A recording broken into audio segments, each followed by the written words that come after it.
Hey there, this is Jarrett Lerner, author and illustrator of A Work in Progress. I'm here today to talk to you about pages 48 through 105, roughly, of A Work in Progress.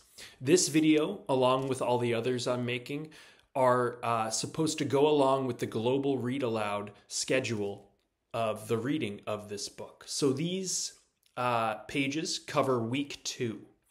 Pages 48 through 105. And these videos are not meant to provide a summary of what happens in these pages, but to give you some hopefully interesting, fun, exciting insight, information, sort of behind the scenes into the creation of this book and how I made it and what I hope it does to hopefully make your reading and exploration of the book a little more meaningful and enjoyable. I'm just going to dive right into it and point out a few things about this section of the book. This section is really the first deeper dive into Will's current life. The book begins with a flashback to 4th grade. We catch up to Will in 7th grade and sort of get a quick little view of what his life is like in 7th grade. But this section sets up a lot of the drama of what's to come. And the most important, in terms of content, feature in this is that it shows Will longing to connect with other people, with his peers, in particular, and how he's unable to do so for a variety of reasons.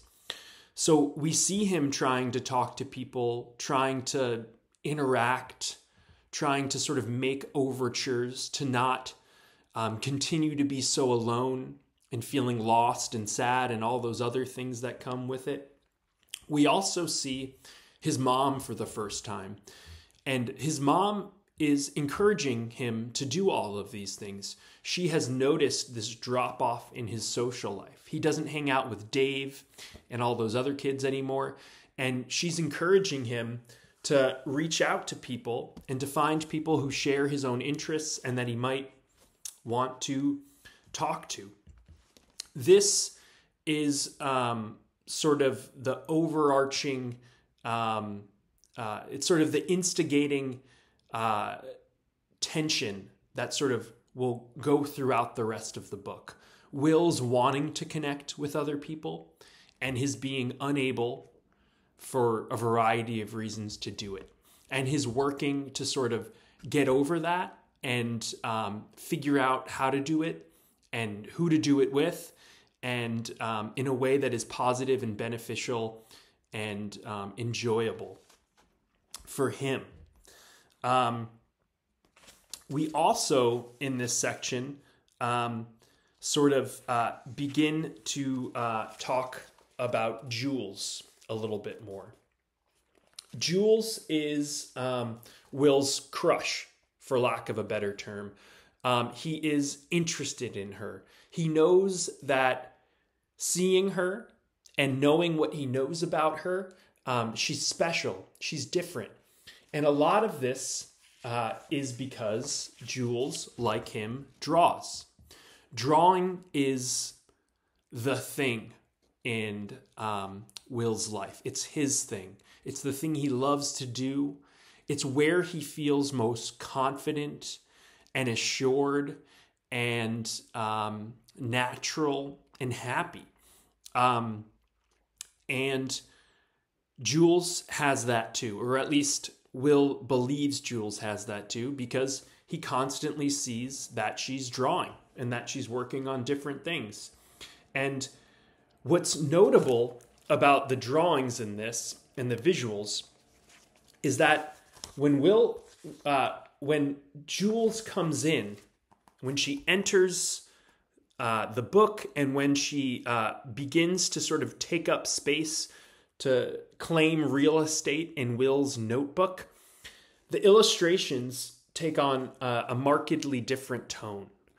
These are much brighter, more positive illustrations.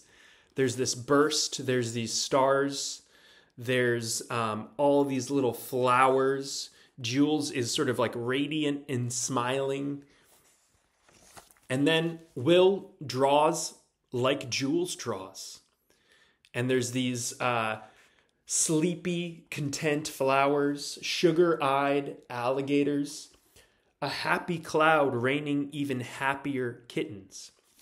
And this moment in this book, visually, and verbally too, but mostly visually, especially, is meant to offer you a little bit of a pause, a little bit of an oasis, a little respite from the intensity and darkness and tension in Will's life. There's no glaring, growling monsters. There's no scribble knots and angry eyes. We've got happiness. We've got delight. We've got positivity. But Will cannot hang on to that for very long. It sours. Just like his experience trying to connect with Jules and trying to speak with her and talk to her sort of goes south very quickly, so do the visual motifs that he has tried to pick up and incorporate into this notebook of his, which is sort of like a documentation of his life.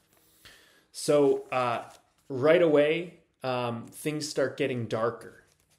These skulls begin to become, which were doodled and sketched in the first passage, become more defined and clear and pronounced. The scribble knots begin to creep back in. And eventually, Will sort of loses his grip on those happy cats. They sort of fade.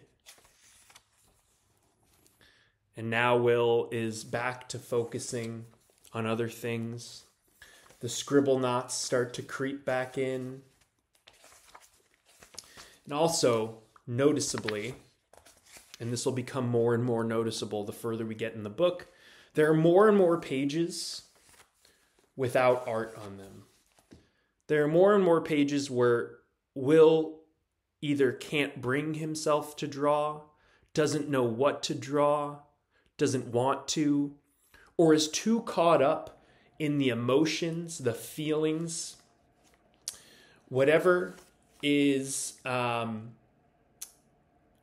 going on in his life at the moment, that he can't bring himself to do this thing that offers him some sense of calm and a sort of positive feeling of confidence and joy that drawing gives him, even if he's drawing dark things. These skulls also begin to pop up more and more negative space. And also, in a sort of variation of this skull shape, we get these birds that are sort of similar with these circular bodies and these lumps. And you see they are attempting to sing and be happy and getting menaced by a snake. More scribble knots, more monsters and rats and snakes. So Will cannot hold on to the happy alligators and sleepy, content flowers and giggly cats of Jules.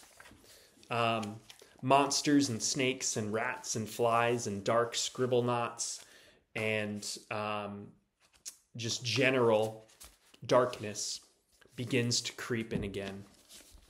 And from here on out, I think you'll begin to notice even more in the next passages that there's really begins to be a tension between negative space and space filled up with that dark scribble knotty angriness that Will does when he's either lost for words and just wants to get something out, or when he is trying to draw something and can't even do that.